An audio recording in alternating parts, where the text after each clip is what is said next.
ফের বোমা উদ্ধারকে ঘিরে চাঞ্চল্য ছড়ায় রেজিনগরে। ঘটনাটি ঘটেছে রেজিনগর থানার অন্তর্গত জয়নগর উত্তরপাড়া ওয়ার মাঠে। চাষিরা জমিতে কাজ করতে আসলে বোমগুলো দেখতে পায় এবং পুলিশকে খবর দেওয়া হলে পুলিশ এসে সকাল থেকে পাহারায় রয়েছে এবং বম স্কোয়াডকে খবর দেওয়া হয়েছে। বম স্কোয়াড এলে বোমাগুলোকে নিষ্ক্রিয় করা হবে।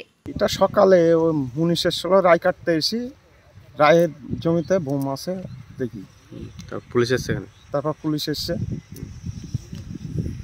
আতঙ্কিত হবি, বাচ্চা ছেলে ফিলি সব ঘাস ছিটছে, ই করছে রায়ের জমির ভেতরে, আতঙ্কিত হবি মানুষ। রেখে গেছে, কিভাবে রেখে গেছে, কে কি করে বলবো বলুন।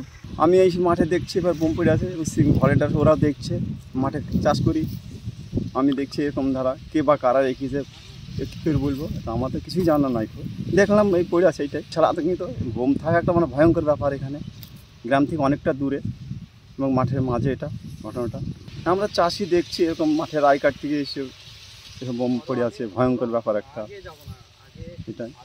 এবং আপনাদের সিভিক ভলেন্টিয়ার ওরাও তো আছে, দেখছে সব। বাংলা টুডে নাও।